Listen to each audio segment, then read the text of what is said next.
pricing your round. So what are some things that you think about? What are some building blocks to get to how much money should the startup be raising? And what should the valuation be? And even, for the hell of it, priced round, post money safe, convertible note. What are the considerations? And maybe we talk about pre-revenue fundraising, and then get into anywhere from 5K to 100K of monthly recurring revenue type stage, and then we're going to address Series A. How should people start thinking about these things? And so Series A is where I spend most of my time, since that's what I do to help my companies. And the very earliest pre-revenue, that's not an area that I spend a bunch of time on. I see the pre-revenue ones. Those are, depending on the team and the location and the those are 5 to 10 million on a safe note. And if you're raising, and the advice I give to my friends who are starting companies, if you're raising a modest amount of money relative to the valuation, then don't get wrapped around the axle with respect to the valuation. I mean, yes, if you're raising 3 million, then there's a big difference between 5 and 10 million valuation. Right. But if you're raising 300K, it doesn't matter that much. Yeah, that's right.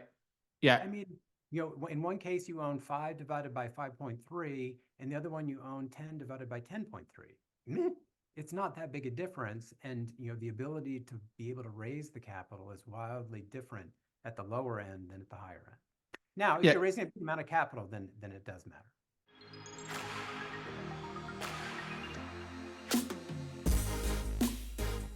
Hello, and welcome to Fireside with the VC. My name is Andrew Romans, and I'm with my old and really great friend, Eric Ver Ploeg.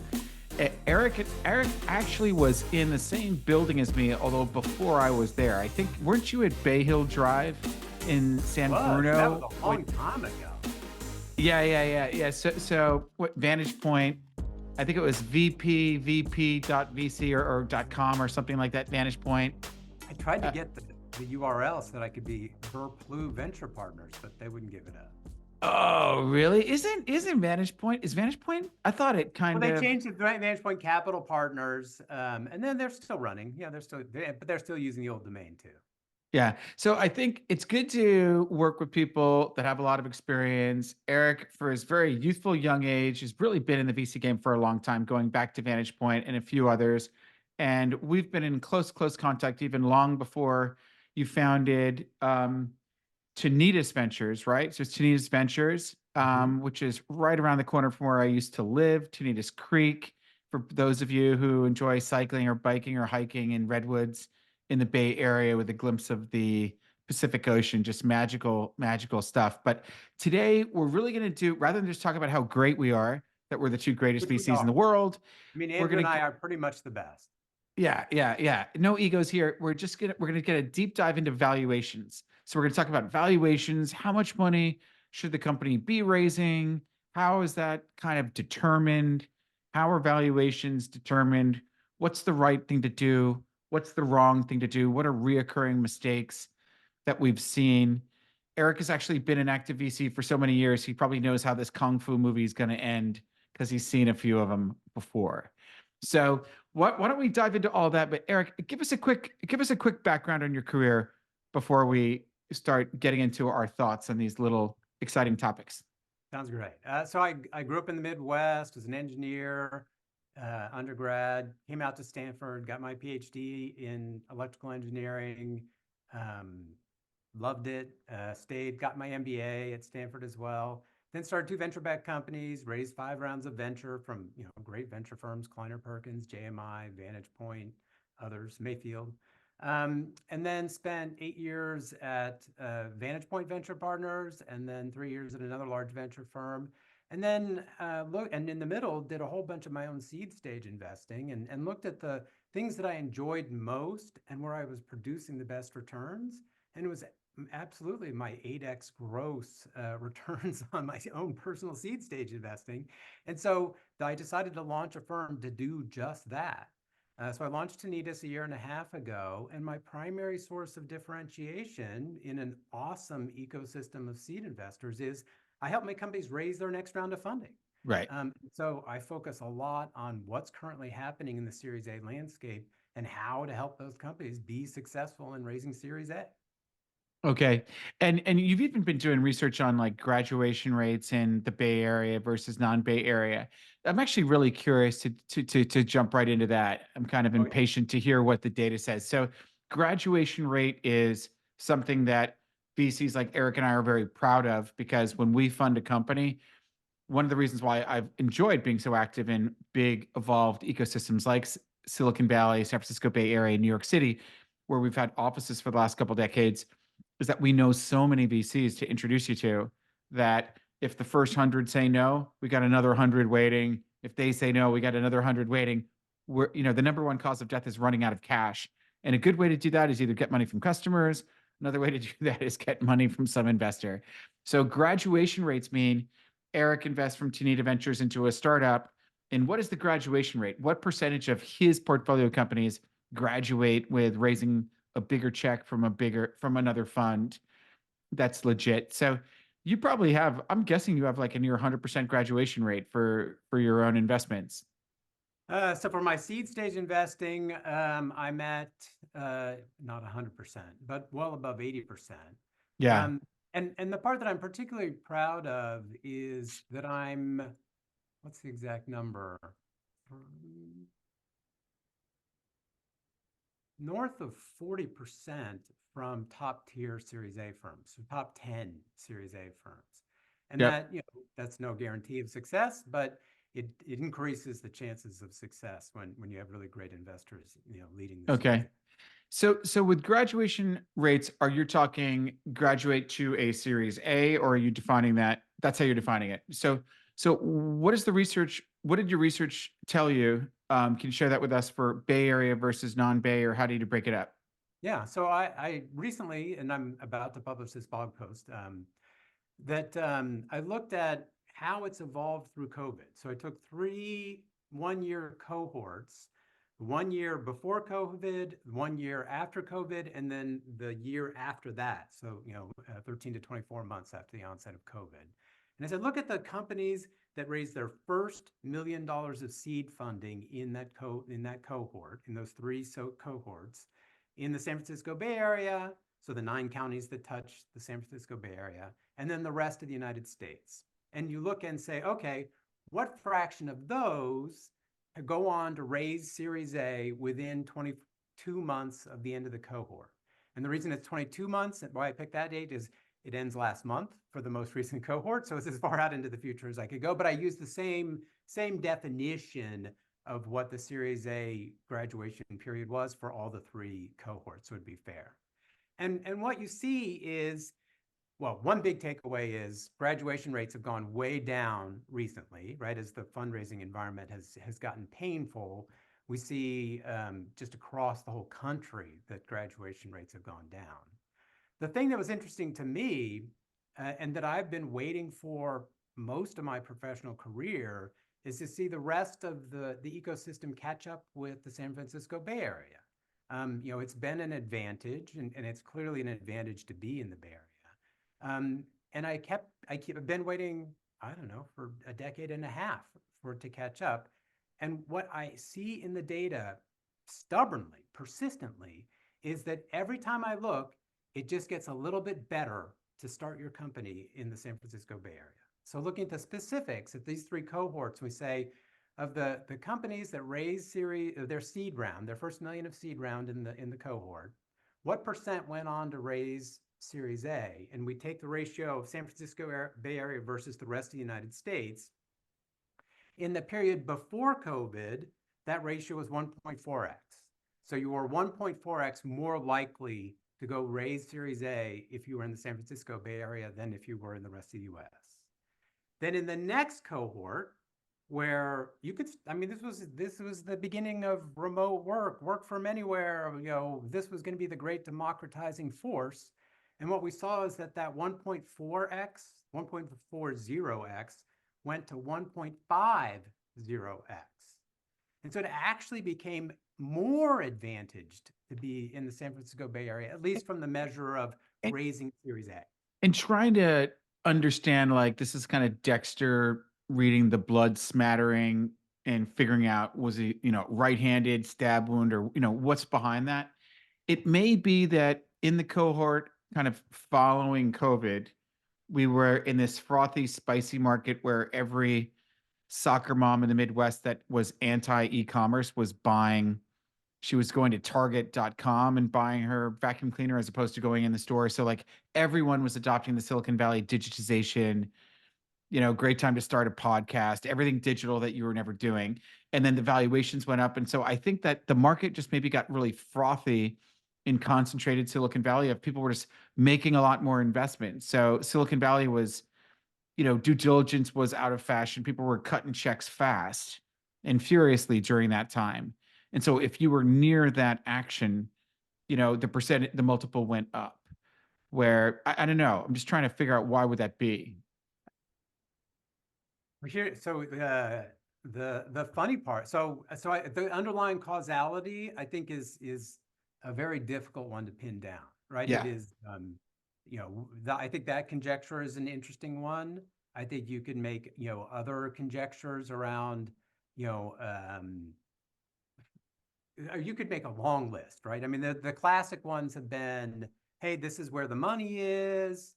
Hey, this is where the entrepreneurs, or the next level of management as you scale up a company is. This is where the companies that are willing to do the crazy, idea that nobody else thinks is a good one are. And I don't know that that's knowable, in all Well, candor. I mean, having raised my children in the Bay Area, I was coaching part time their lacrosse team, and the other dads and moms that were there were like either buying my portfolio companies, investing in my VC fund, or they were VCs. I mean, so just literally a couple hours on the lacrosse field in San Mateo or whatever, Menlo Park, were literally like, people have heard of my companies, Yeah, you yeah. know? And so they're, so my portfolio's getting introduced to their next investor through just physically being alive there.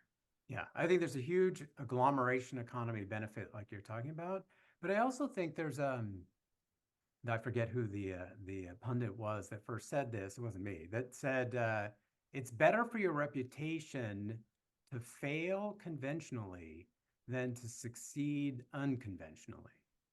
And that here in the Silicon, Valley Bay, and broader San Francisco Bay Area, startups are conventional. And so it's okay to fail at a startup here. Whereas, I grew up in Columbus, Ohio. If you started a company and failed, like, you're a loser. And so I think there's because it's what everybody's doing, no one sees it as you're taking this crazy risk.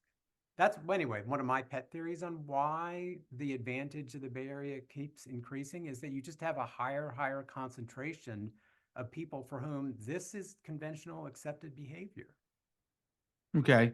And so in the third cohort, then, Here's the punchline. So then in the next cohort, which is fundraising in the 22 months, raising their Series A in the 22 months that ended 14 days ago, the graduation ratio went up again, the advantage of the Bay Area. It went from 1.50 to 1.52 times as likely that you would raise Series A if you were based in the Bay Area. so did graduation rates across the board decrease during Way down. that time? Yeah, way down across the So whole it became harder to graduate, period. period. Yes. And if you were living in low density of venture capital and all the network that networks you to the venture capital, then Now, moving to Montana got even harder. the increase was pretty, I mean, very slight. So, it's not within statistical noise. It was pretty much the same as the previous cohort. But the previous cohort change, so from the year before COVID to the year after COVID, was statistically significant increase in the probability of success. And then in the year after, the number went up. I would say from a statistically significant perspective, it was flat to last in terms of the relative advantage that you had being in the Bay Area. So Vantage Point was I think your first official VC role, right? Was that 97? When did you get started with them? I'm not that old. Let's see. I was there 2001 through '08, so eight Oh, years. wow. Wow. What a vintage 2001. That's like come to mama with the valuation. So what were seed valuations like? Do you remember? And I know this because I was a founder.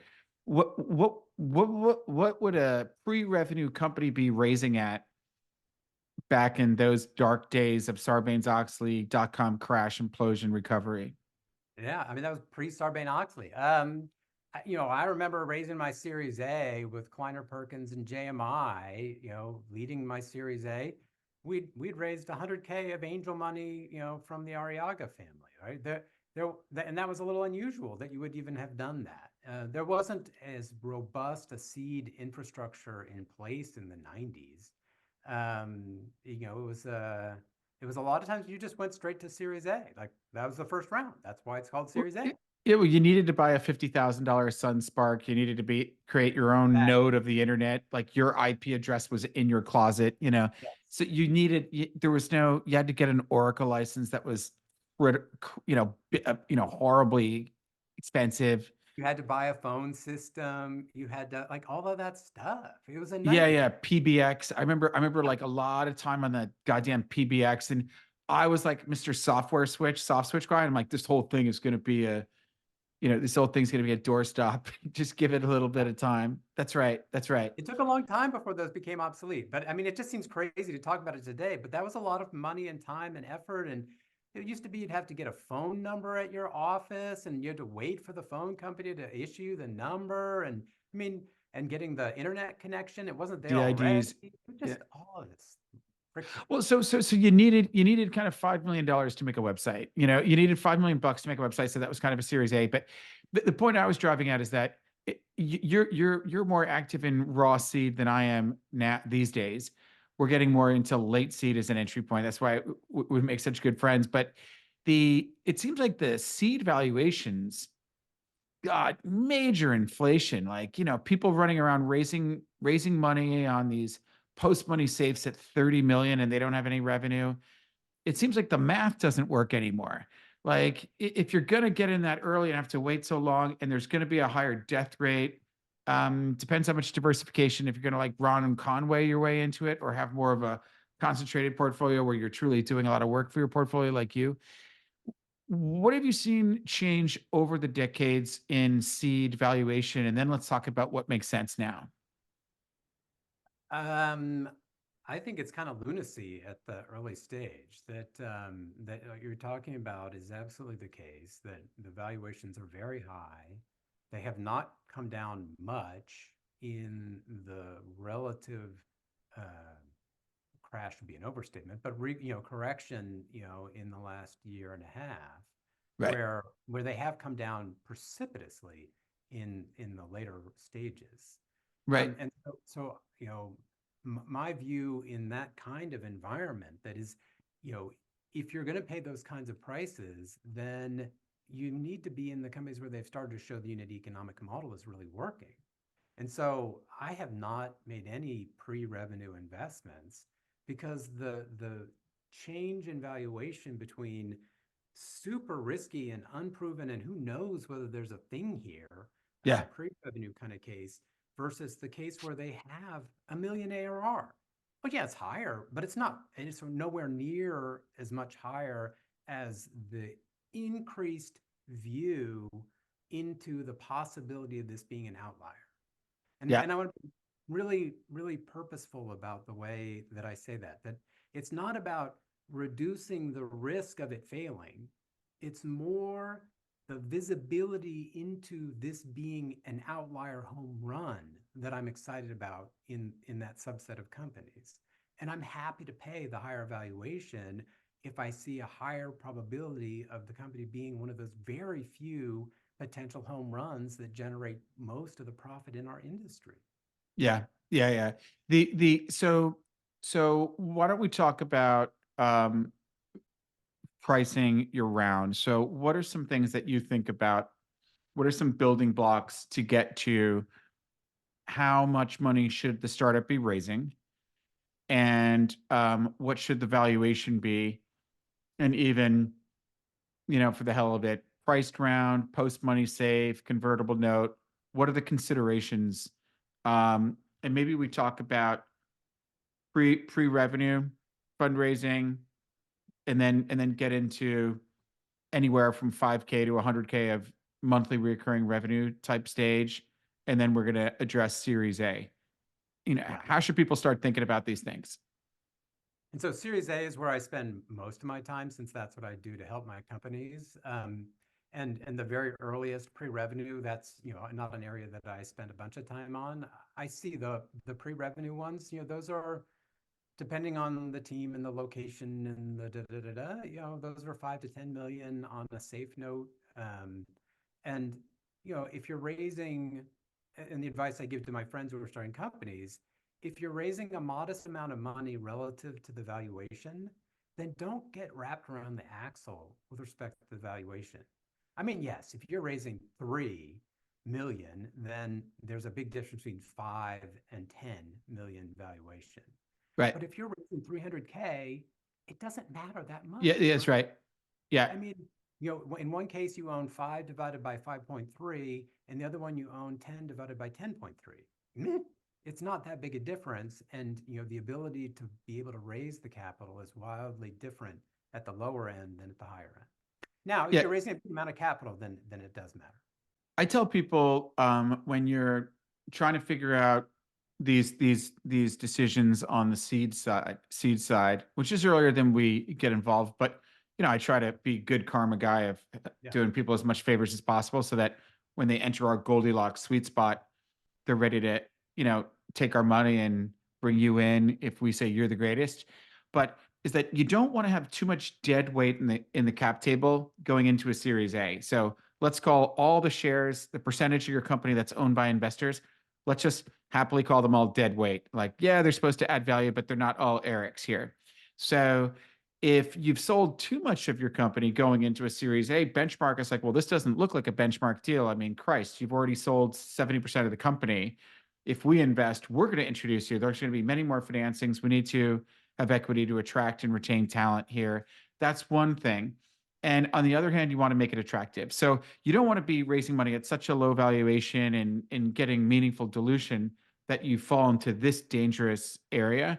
And yet you want to make it attractive to get it done. And it's good to know where the market is, of course, of how you compare to other guys.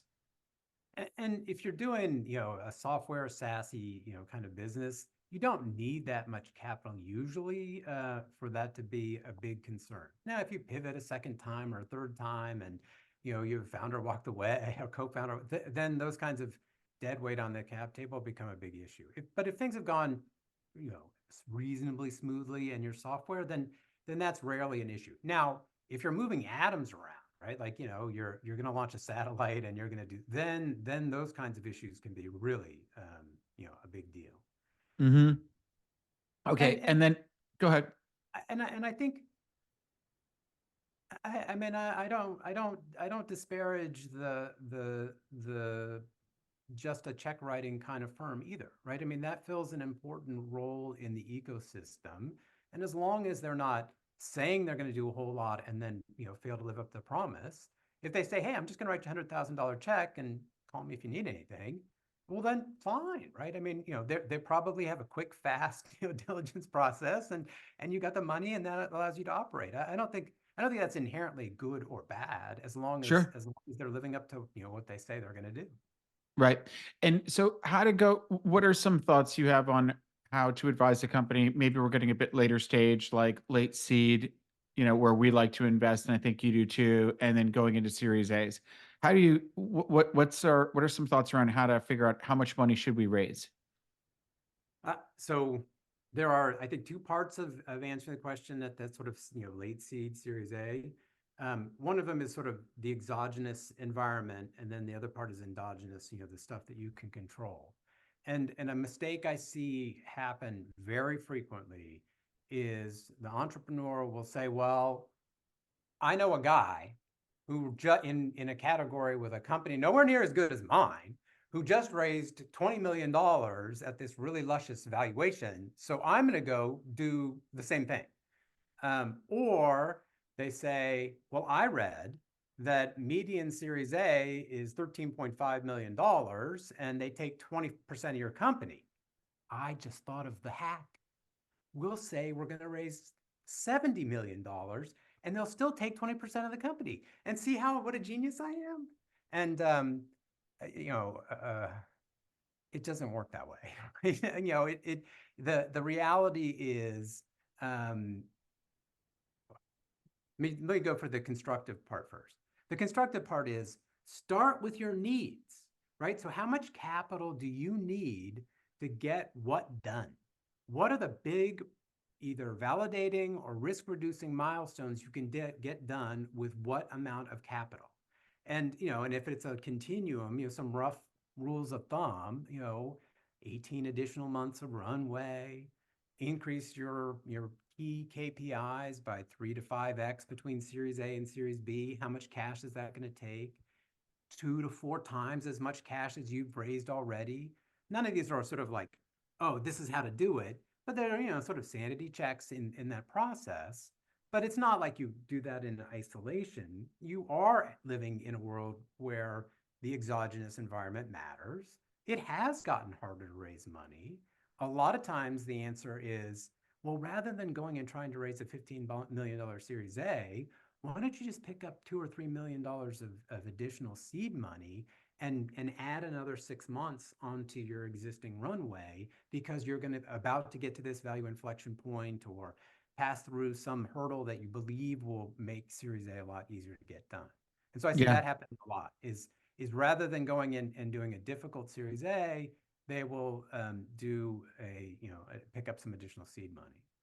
We made an investment into a Palo Alto company years and years ago. We introduced them to a guy we both know who's at a CVC, and then they became the biggest customer. So the company was like, had a bunch of trials. All of a sudden, they got 5 million of quarterly revenue out of the corporate that we had introduced them to, who did invest in the company. So all of a sudden, they're at like a 20 million, run rate. And some of the people were saying, "Oh, well, let's go raise 50 million on a pre of 150." And I was saying, well, if you have a post of 200 million, the new investors are probably going to be blocking and rejecting a sale of the company that's less than 4x that post. So, we've got to sell the company for practically $1 billion in order to satisfy guys coming in on that 50 on 150 with a 200 post. If we raise 10 on 40, so if we raise 10 million on a pre of 40, that actually gives the company 24-month cash runway easily, with funding a team to get shit done. And if you sold the company for 200 million, that's 4xing the 50 million post. And let's talk to some of my LPs that are sell side M&A bankers in the Valley and New York.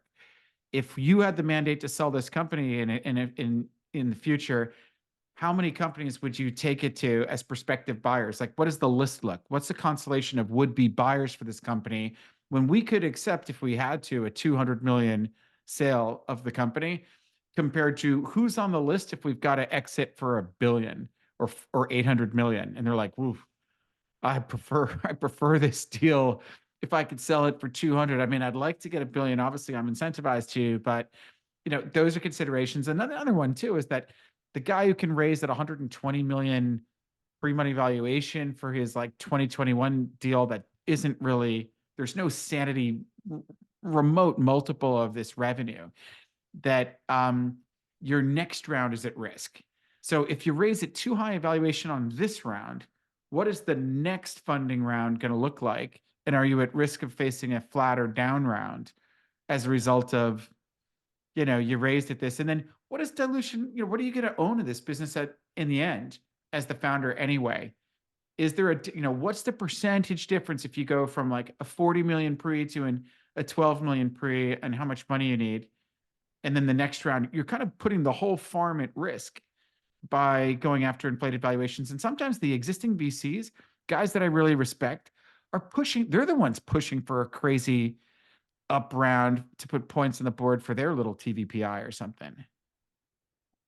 We're all creatures of the environment we're in, and in 2021, it felt like the trees would grow to the moon. And sure, those of us who are old and have seen, that trees don't always grow all the way up to the moon, knew better. Um, but that, is it bad to raise money at a higher valuation? Yeah, there's going to be some pain if there's a down round, but the mechanics, and as long as you didn't agree to something egregious, right? And so, if you're smart in a frothy environment like that, well, rather than raising 50 at 150 and giving them blocking rights, why don't we trade the blocking rights for, I don't know, 20 million off on the valuation? And they're like 50 at 120, or maybe 40 at 120, no blocking rights. And they're like, yeah, trees are going to go to the sky. That sounds great. And then you've done the right thing for the company. You don't want to paint yourself in the corner, and you don't want to assume that good times will last forever. But down rounds, I mean, people, it's not good for anybody's ego, and people don't like to hear that. But if you raised at a big valuation in 21 and you're doing a down round now, it's not like everyone's like, oh my gosh, I've never heard of that. It's happening. It's 20% of all financings, that are happening, post Series A are down Or down rounds. rounds. Yeah. So, as long as you didn't agree to something punitive in the last time, you work through the mechanics of how the down round, flows through your cap table, and it's not that bad. I mean, it's nothing to write home about, but it's usually not that bad. You don't, what I always say, whether I'm already an investor or I'm a prospective investor, is just take the lower valuation. Don't try to prop up your old inflated 2021 valuation and put structure in, right? A guaranteed return, a multiple, like all of these things, all of those blocking rights, all of those things that sound like just words that the lawyers are saying. Those things can paint you into a corner Yeah. Yeah. 18, 24 months down the road and really put the company at jeopardy.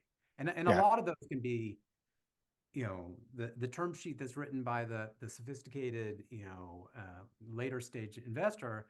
It's sort of heads, we all win together. Tails, I get my preferred return and you get zero. Yeah. Uh, Yeah. I think simplified terms with a lower valuation are in general a better way forward for all Almost all. stakeholders than super complicated structuring that just to pump up a dumb valuation, which was dumb when it happened, and it's more obviously dumb now. You made go ahead. And dumb, like the flow of capital was there, right? The Fed hadn't increased, rates. The Fed increased rates. That makes the cost of capital higher. I mean, it's not like we were stupid, to be deploying capital in 21. It's that things changed, and now capital hurdle is higher. I don't think so much that like the market takes leave of its senses and then becomes sane again.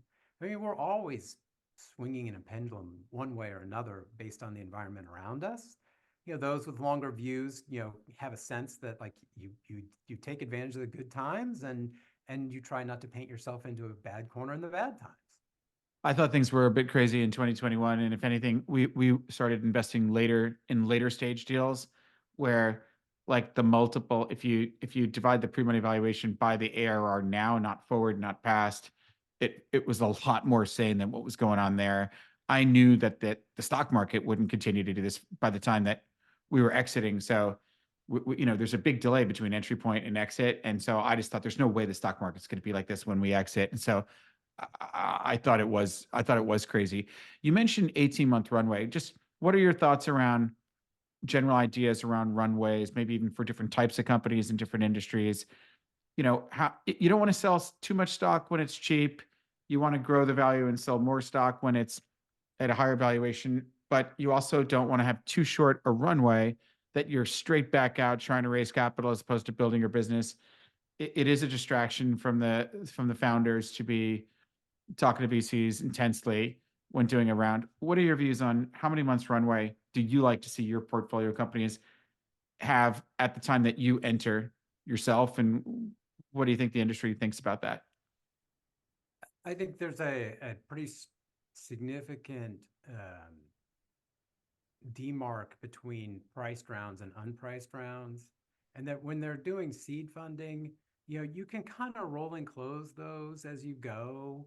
It's not, there's not a single closing point and a lead and a contracted set of terms. You've got a safe note, you're bringing other people on into the safe note. You make some progress, maybe you increase there's a new safe note, it's got a higher cap, and you can kind of do that in drips and drabs. But when it gets to a priced round where like there's a lead and there's a set of documents and you spend money with the lawyers to create the full set of documents, well, that is a distraction. And it can happen, it only happens at a close, right? It happens at a single point in time and requires a process to orchestrate up to that point in time. And that's a much bigger distraction than sort of the rolling close of throwing some more people onto your safe note. So I think the advice is very different in those two cases. In the first case, it's kind of like, just take the money as you find, people you want to work with. In the second case, then I think anything less than 18 months seems, unless Yeah. there's like a specific reason, I'm not sure I would do that. I hear a Right. lot of people say 24, it's fine, and 18, 24, that about I that. think I think 18, I mean, in our pitch deck to LPs, we say, we try to adhere to certain kind of rules, and rule 10 is break rules 1 through 9. But, one of the rules is like invest in rounds where it provides a minimum of 18 months runway. And if there's a market correction and things get a little bit nuclear winter out there, 18 becomes 24. Yep. And it's hard to get, it's hard to do more than that because of the reason that people don't want to sell too much stock while it's cheap. And so you tend to be there. I find with like really seed spicy deals where they're raising small amounts of money, it might be hard to get an 18-month runway. And in fact, if you really are sticking to that 18-month runway with discipline, which we tend to do, that's part of what's pushing us out of that early stage deal, as opposed to it didn't have enough revenue or whatever, because they are racing for under, they kind of have that safe note in their back pocket or convertible note in their back pocket, and they're raising money before and after lunch, kind of continuous fundraising, drip financing.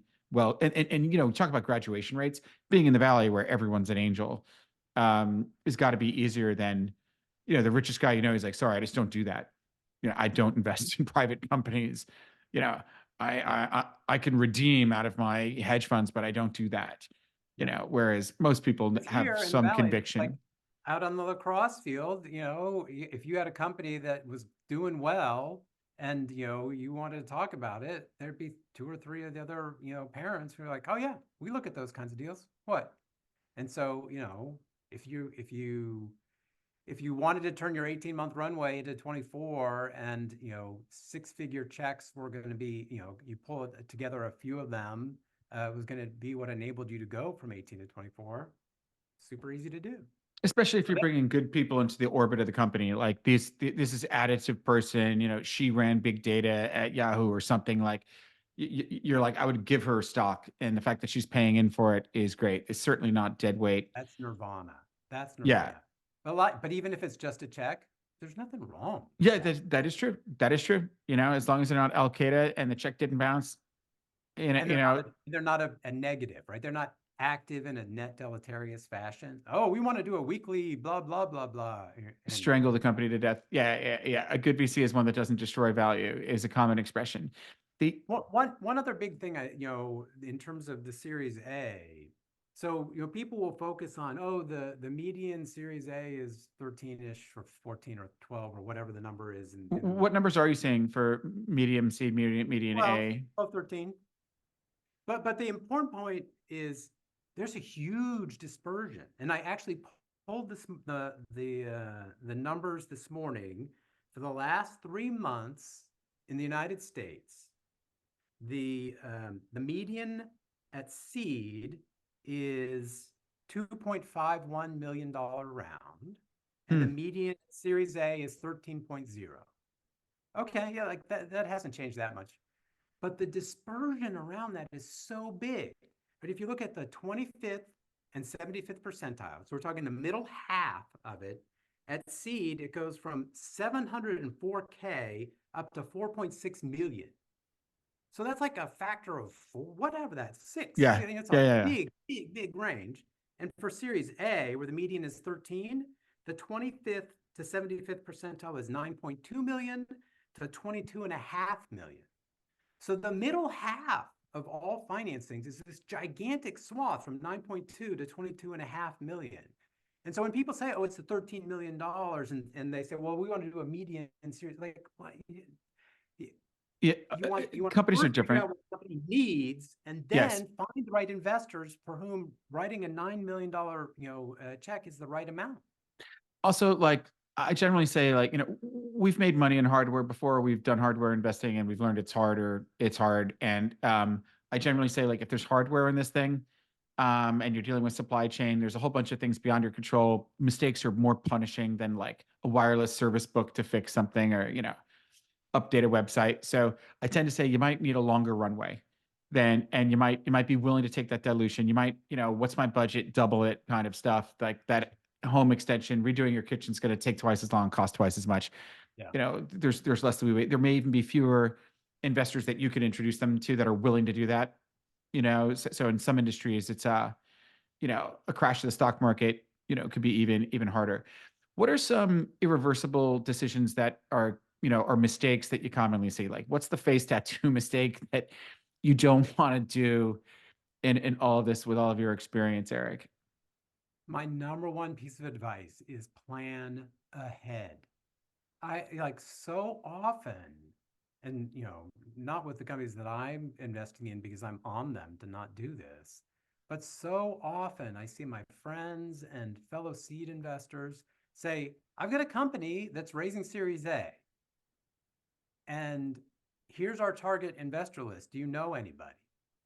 And you just go, are you kidding me?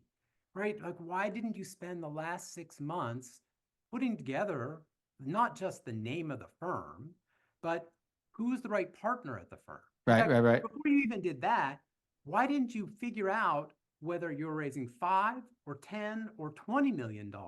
Because what you're raising drives what the right firm is.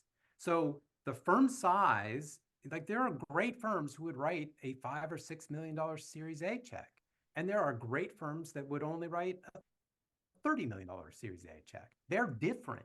And so if you haven't done that homework ahead of time to figure out how much you're looking to raise, identify the right firms, identify the partner at the firm who is a good fit for you. And the litmus test I always use is, if you can't look in the mirror and say why that partner is a good fit for your firm, for your company that you're raising for, then they're probably not one you should be pitching, right? You should be looking to get the very best investors you possibly can, and you want to work with the people who can add value. These are unlike your seed investors. The Series A person is going to sit on your board of directors for the next 8 years, right? This is a long-term marriage. You want to love that person, not just tolerate them.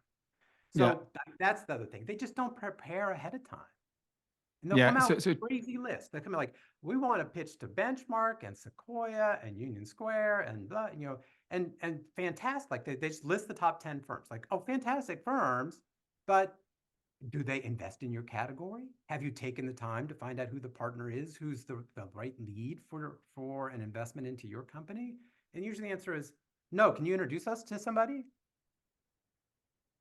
And it's just so target investor list was not properly researched or constructed is a mistake, and it just results in you're not a yes. fit. I think that, the company itself is a moving target. So, there might be an investor who says, oh, we only invest in companies with 10 million revenue. We only invest in companies with 1 million revenue, whatever it is.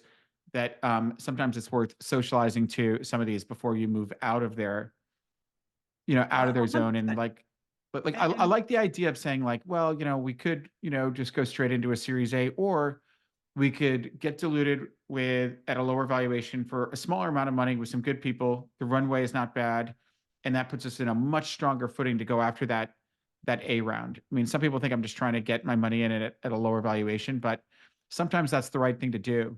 Is especially if you get along with the investor and you think that investor can bring a whole lot of customers or help you build out a sales team or something that you don't have that experience or skill set, on board.